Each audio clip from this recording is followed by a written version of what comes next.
I've just had a really good conversation with Gareth Jones, who's the MD of Alexander Associates, a £25 million agency focused in the engineering and associated sectors. And we discussed the challenges of growth.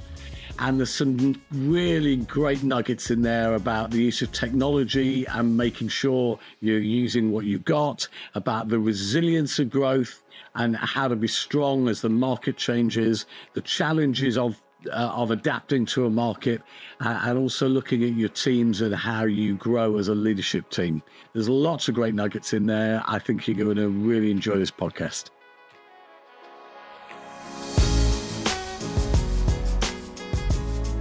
Welcome to number 3, episode 3 of the Jump podcasts, Recruitment Leaders Unlocked. And I'm joined today, I'm Dave Pye, I'm the host of today, and I'm joined by Gareth Jones, the Managing Director of Alexander Associates. And he's going to talk about growth from a recruitment point of view, from a leadership point of view. So Gareth, do you just want to tell us a little bit about who you are and a little bit about the company? Yeah, Alexander Associates work in the engineering sector. We've been established 35 years plus. I've been with the business for 25 years now. I went through an MBO process in 2016. So yeah, well established, a good team around us, but have gone through a change of having a long established business to trying to one that's actually trying to scale at a speed that we haven't achieved in the past. So yeah, hopefully this is all relevant. Yeah, good.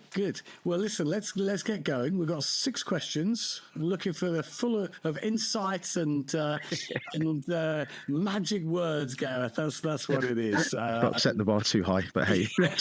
We'll set it really low. No magic words and no insights, and then it'll be fine. So what are some of the common growing pains that you faced as the business has scaled?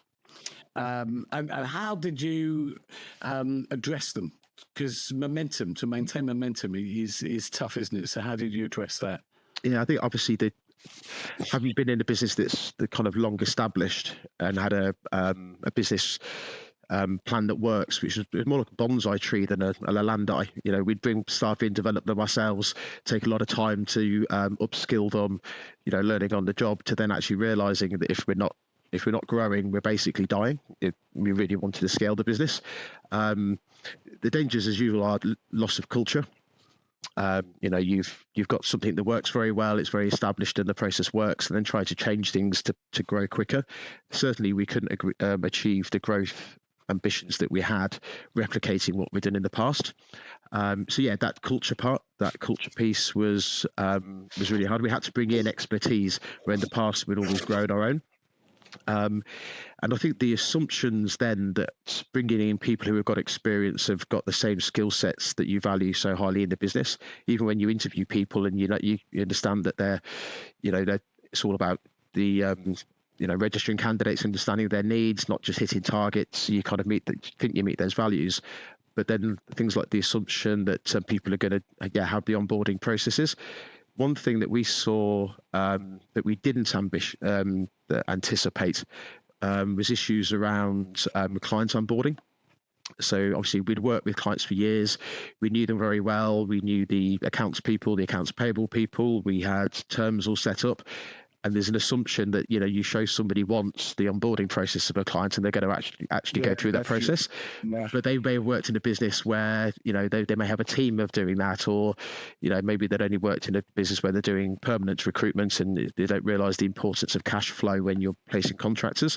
So maintaining those standards and the processes was a real challenge for us. People making the placement and realizing that terms, even the basics, making sure that terms are in place. So you put your invoice through and then you've got clients negotiating on terms, or knowing you're needing purchase order numbers.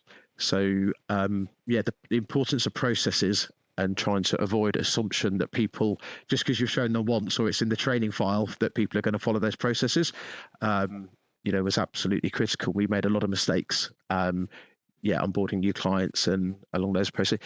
Yeah, I don't think you understand as well.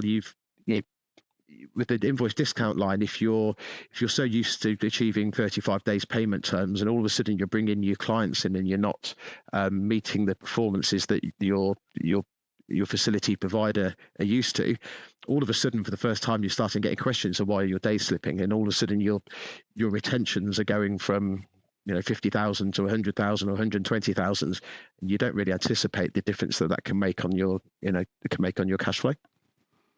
And do the sales guys, do they kind of understand that? Because as a business owner, that's the lifeblood of your business. Cash generation is vital, but at the desk, that probably doesn't matter as much to them, or does it? How do you navigate that? Yes, it's the assumption part. I think we've assumed so many things, bringing people in or trying to grow the business, that you don't realise, because the business was so established. Everyone had been there for years, and the consultants weren't getting. Someone might be with us a year or 18 months before they start really going out and bringing new clients in, and by that time they've learned and they understand the process. They know the financial director, so there's the relationship there. They know the accounts team, and they know the impacts on it. You get someone come in who is all about the financials and feels very motivated to hit their first quarterly target or get their first commission paycheck. They forget the processes that need to go into place. And then all of a sudden, the accounts team are pulling their hair out because they've got an invoice that's going out and no one to send it to, no email, or they've sent it to an email address and they've sent it to the wrong part of the company.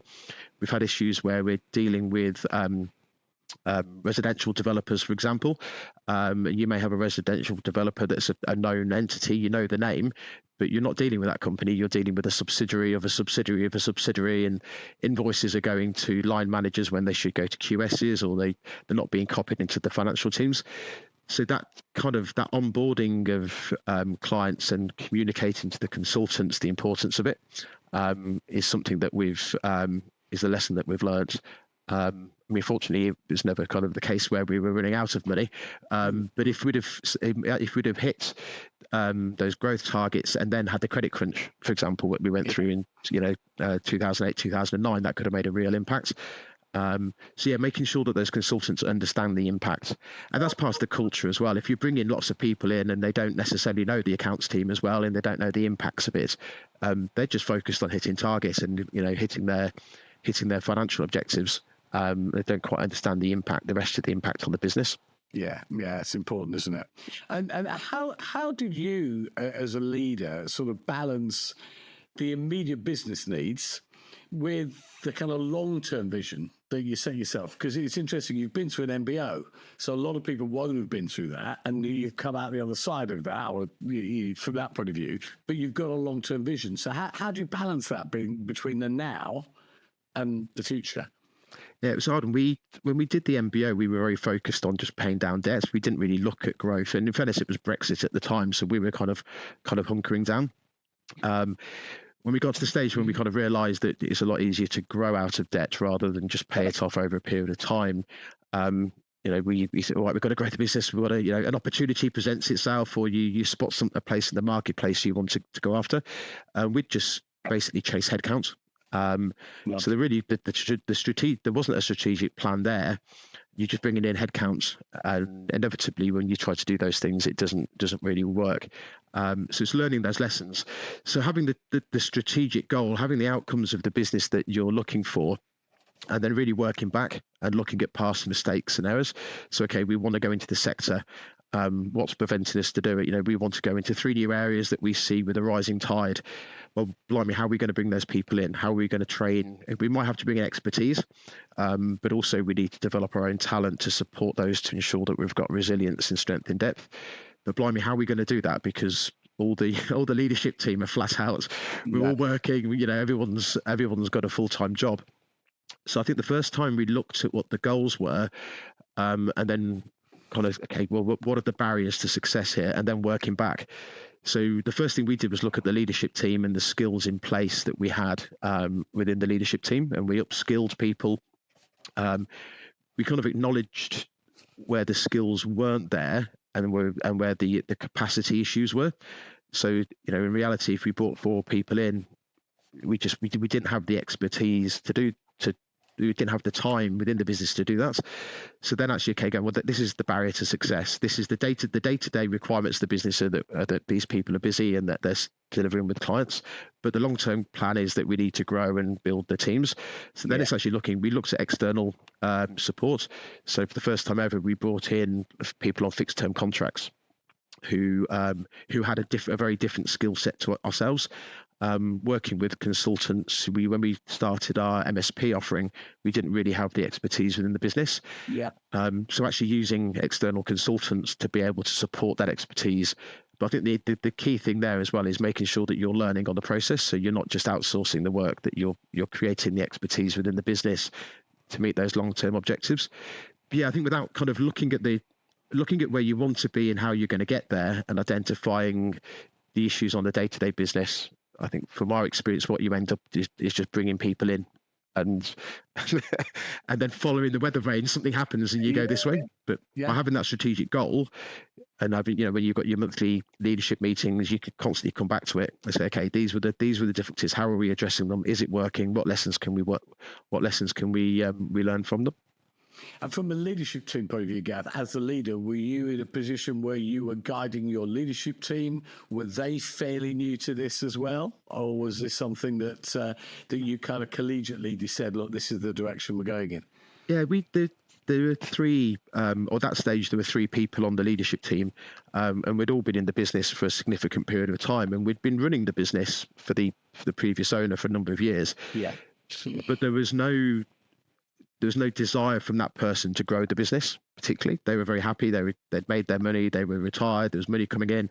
We were doing all the heavy lifting. Who ran the business before? Yeah. Who owned the business? Yeah. I mean, she'd pretty much left the business for quite a period of time. So maybe in our arrogance, we were like, oh, well, we're all entrepreneurs. We've been running an amazingly successful business. But what we'd basically been doing is we'd grown the business, or each one of us had grown parts of the business, and we were running our desks. And the business was so well set up, it ran itself, but it wasn't growing. So it's very easy to run a business where you're just flatline and you're doing the same thing again and again. But yeah, there was no growth there. So we did recognise that all of us had a different skill set, and there was definitely there was a moment where we were going, okay, our EBITDA is flat. You work in established markets, so margins inevitably go down. If you're in a strong market, you get new competitors come in, so maintaining market share becomes harder. And also, with automation, markets evolve, and over periods of time, a market that you might have 60% or 70% of, that's great. But if that market's shrinking because it's going overseas, then your business is changing. So then it was a whole new skill set trying to grow the business and run the business. Ensuring financial security as well. That was a completely new skill set that none of us had. That we've evolved over and learnt. Lots of mistakes, lots of false starts and failures. And how in terms of thinking of your long-term staff or maintaining staff, what advice would you give, Gareth, to recruitment leaders about building and retaining a high-performance team? Because you've been through big challenges. You mentioned Brexit, and we know all about COVID. It's not been smooth from an economy point of view, from market point of view. So how have you maintained your people? What advice would you give about that? I think on that, it's amazing that recruiters don't tend to recruit very well for themselves. We can all be amazing service providers to our clients, and we can talk about talent pooling and skills-based recruitment and all of the retention plans and these things. And it's amazing how many, certainly from my experience and networking with other recruitment leaders, how poorly we recruit ourselves. You recruit and you go on that gut feeling, or you've lost. No, shouldn't we? And you do it again and again. You've lost Sue. Sue's left the business. Oh, we need another Sue. So what was Sue good at? And you kind of try and emulate that. Dave was successful. We need another Dave, and you go out looking for another Dave. Daves are always good in a business. Well, but you do make that. You try and we want another one of these people. And I think in terms of when you're talking to your clients and you're saying these things, then you look at your own business and the failures that you had, you realize that the recruitment strategy is fine. So yeah, recruitment strategy is key. Retention strategy is really, and then the training and the development side. So one of the first things we did is, we brought in competency-based interviewing. Right. So we actually did a whole process of going through what are the competencies, rather than saying, right, we need another Sue. What were the attributes of Sue? What were the competencies of Sue and Dave and Claire that make an excellent consultant? And then listing those competencies, and then actually interviewing based on those competencies, rather than sitting down, okay, you worked for X and X recruitment for 3 years. Tell me about your job, because these people are salespeople. They're going to tell you what you want to hear. And then blind scoring them. So if there's 2 people in, you go away and score them on those competencies and come back and try and match those scores. Standardizing the process as well. So you're asking the same questions so you can judge those people. But as you're growing as well, you need to, it's a mixture of bringing in the expertise but then still recruiting for potential. So it is a case of looking at people. They don't have the, they don't have the skills, that ideally we'd like, but what's the potential of this person, and what do we need to do within the business to ensure that potential is exploited, for want of a better way. Another thing we did as well was at this stage, the market was really busy in recruiting. Finding good consultants was very hard. If a good consultant came through, you'd be competing with 3 or 4 competitors to secure them. And you can throw money at the problem, but that isn't always the best. And although we knew we had an amazing offering in terms of culture, environment, and opportunity, we weren't amazing at portraying that. We could sit there and tell them about ourselves, but you couldn't evidence that. So then actually doing a piece on the employer brand, we did some videos in terms of the stories of our people, and we're able to demonstrate that. And using actual advocacy of our team as well. So part of the process would be, if they'd kind of get through those initial stages and we thought it was a good fit, actually getting them to spend time with our team. So rather than it being one of the leadership team sitting here telling you how fantastic Alexander Associates is, and how we work 40 hours a week rather than 60 hours a week, because we could be saying that's just that could just be a tale. Actually having the team sit down with them and explain to them this is the working environment. And being honest as well in terms of the amount of people that come into recruitment and think it's this beautiful scenario where you're matching skills and it's really holistic and it's all, that's where you get to, isn't it, when you've been doing it for 3 or 4 years. But the start of it is a real slog, let's be honest. So kind of maintaining those expectations with people, and then growing this, it is the onboarding and the training, making sure that you're training your staff really well. We brought an external training company in to do those larger pieces, so they've still got the training on the job. We can develop them a lot quicker because that's supported with external training. And you've seen people come up through the ranks since you've taken on the business yourself. Yeah, that's just probably the most beautiful thing when you've got someone that you kind of and we did between the directors. This person's my person. I've grown them, and you've seen them succeed. But that's if you're not growing your own, if you're just bringing in expertise. I don't believe it takes a long time to get the loyalty of that person as well, because it comes if you look after them and you provide them the opportunities, but growing your own talent and making them aware of their potential and giving them the opportunity. And having those case studies there, this person has done this, and celebrating their successes, is really critical. It's one of the lovely things, isn't it, Gareth, about recruitment? In a leadership position, the ability to see people flourish. It's just a lovely thing to be able to see. And I think in my career, of people who I've seen who are now gone on and done great things, both in business and elsewhere, and it's lovely. Yeah, and that in terms of some of the.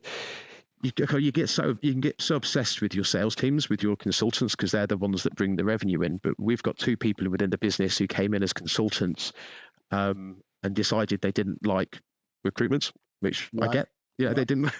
And I think people.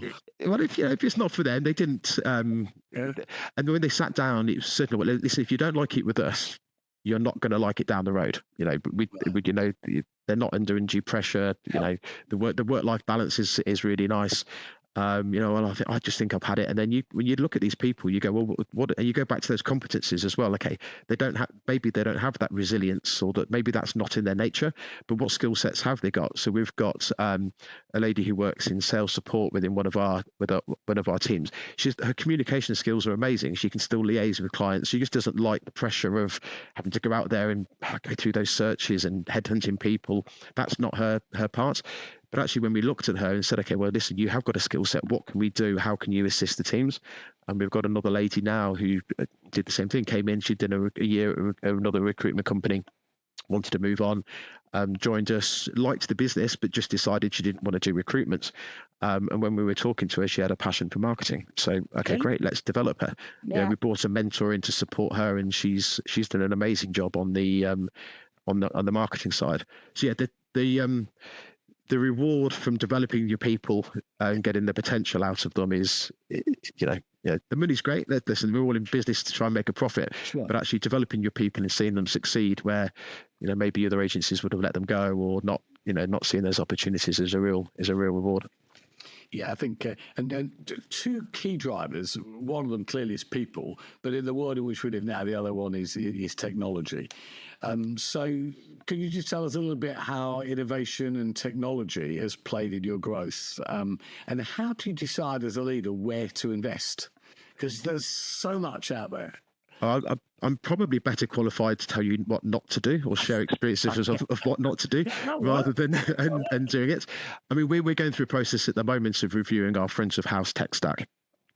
So we haven't got to the end of the process, but certainly sometimes I'm quite jealous of startups or businesses that are starting with a clean slate, because technology, when we were kind of growing the business, or when we were kind of first came in, it was just basically a replica of a card file. There was it's just a database. It was literally, you could have done it in any way.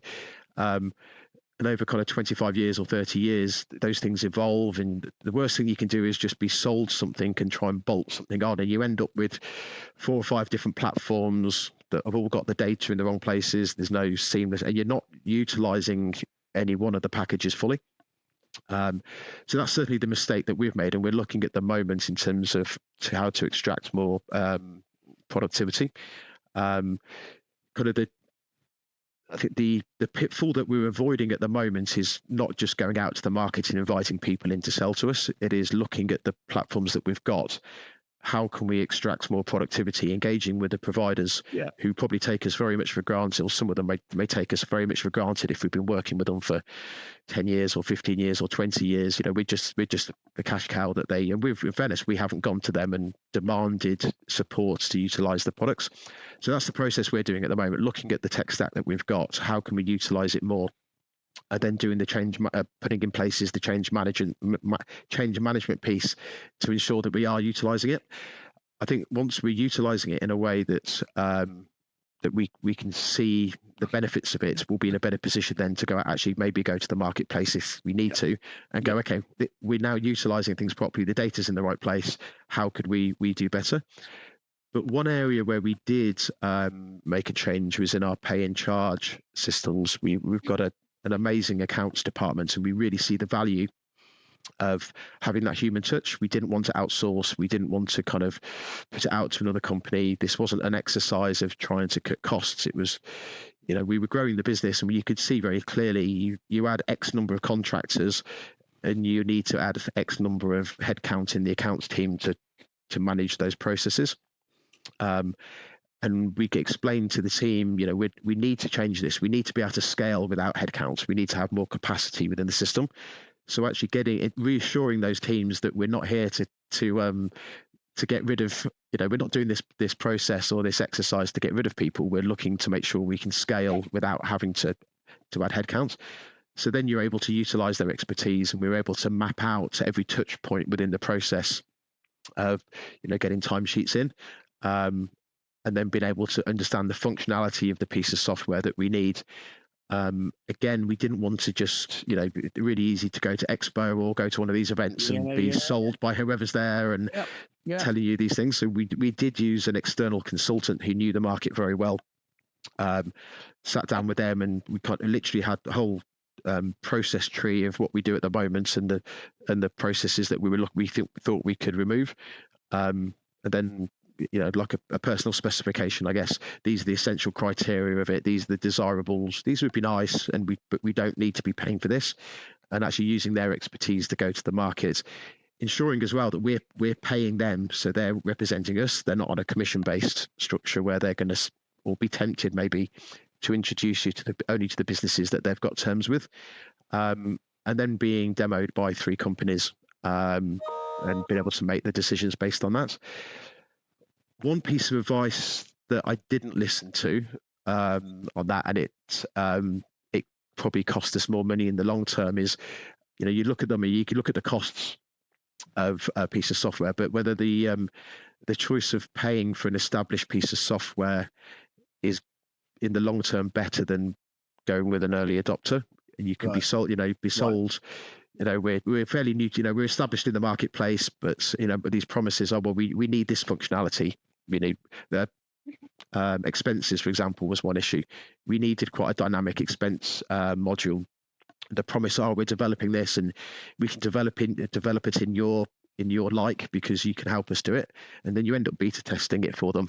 It's just and we may have been better off going with a more established player who had a suite of services, and it may have cost us a bit more money in the short term, but the pain of introducing that piece of software, and this, when you're looking to reduce stress levels and you're looking to reduce time spent on these processes, you bring in a platform that's fairly early in its gestation.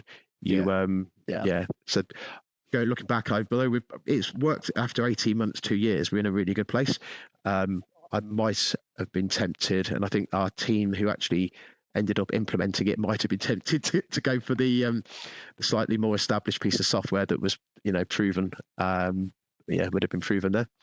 I guess as a leader, you are constantly bombarded by new tech, and there is new tech all the time.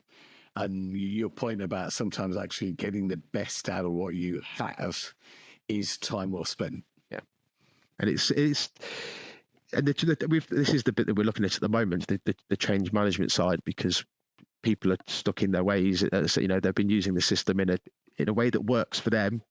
Very well. And then you've got people who've joined the business at different stages, and they're all using it slightly differently, and that sharing of knowledge.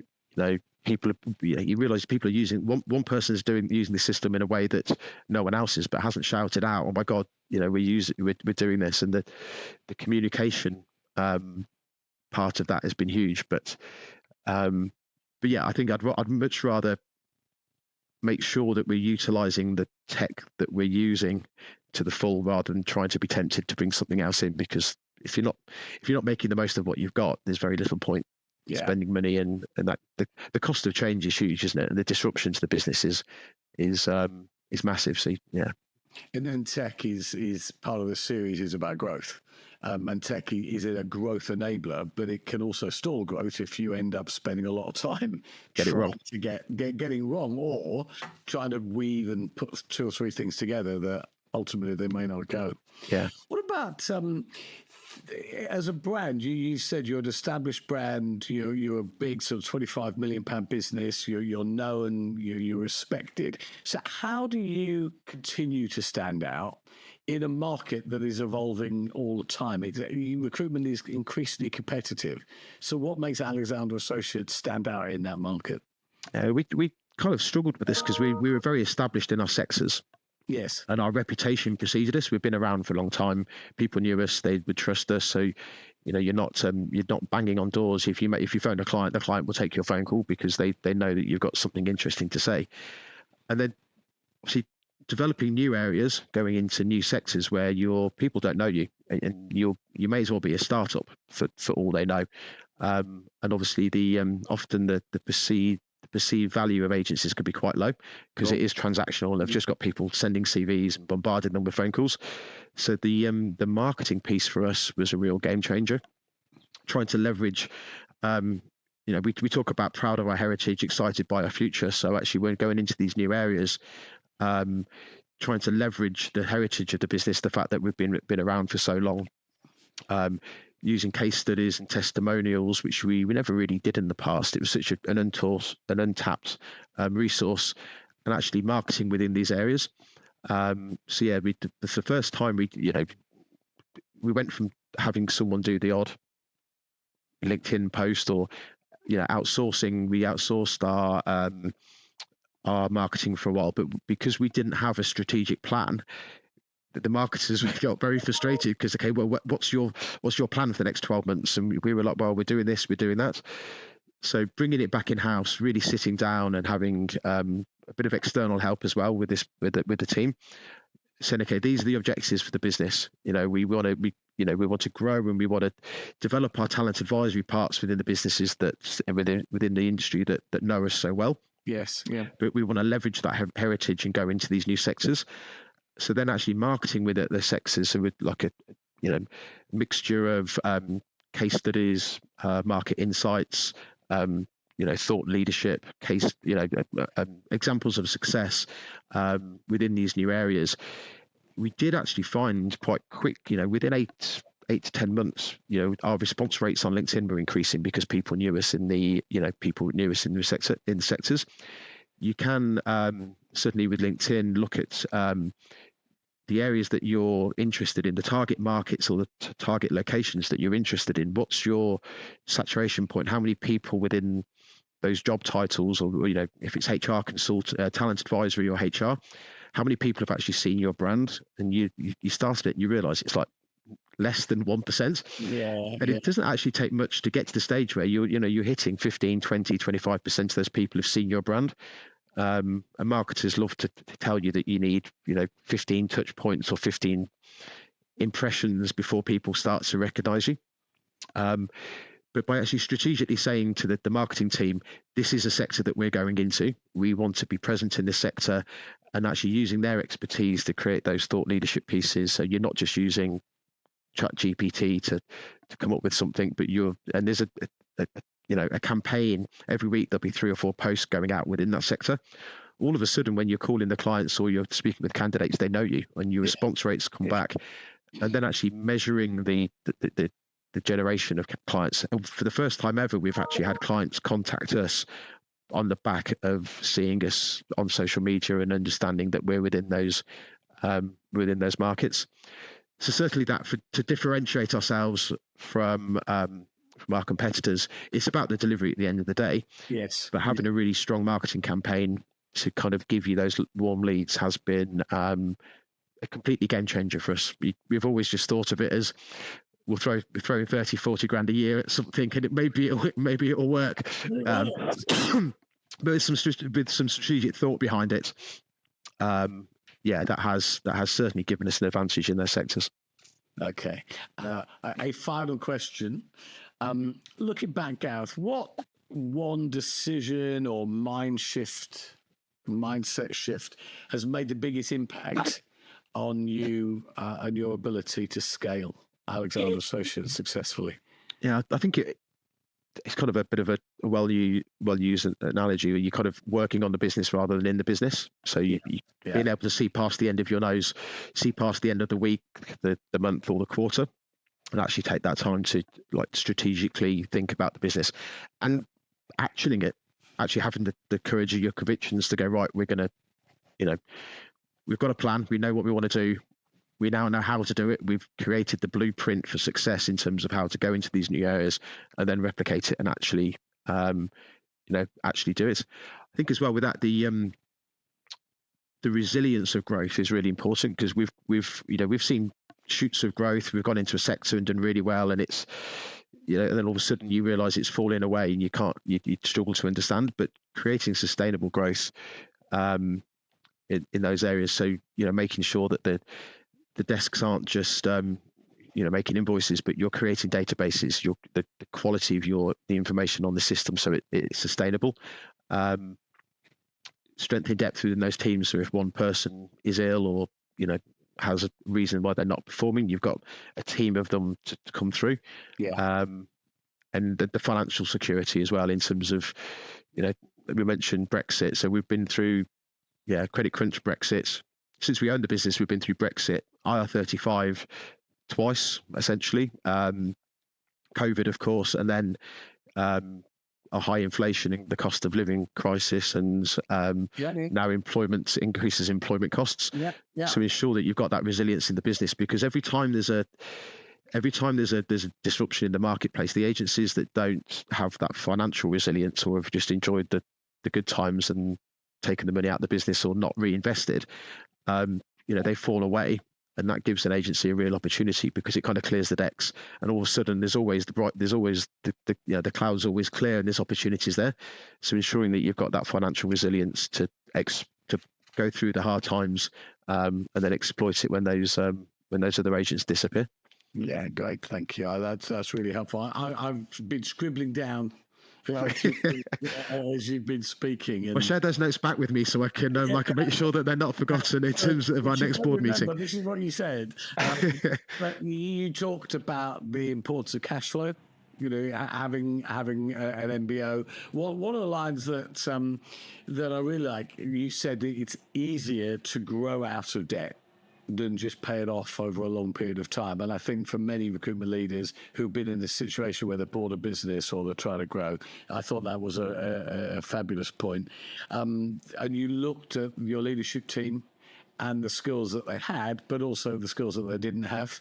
I think that's a message that will resonate. And actually, Gareth, you've been really open at saying that you brought in outside expertise. So there's that recognition of you're running a successful business, but you've also had to know that you can't do it all yourself. Yeah. There are other people who can bring that advice, and you're open to that. I love the phrase recruiting for potential. Yeah. How true isn't it that we see people who think, oh, could they be the future? Could they help us? Let's get them on board now. And then I think just what you were saying about leadership and growth and technology was excellent, making the best use of what you've got.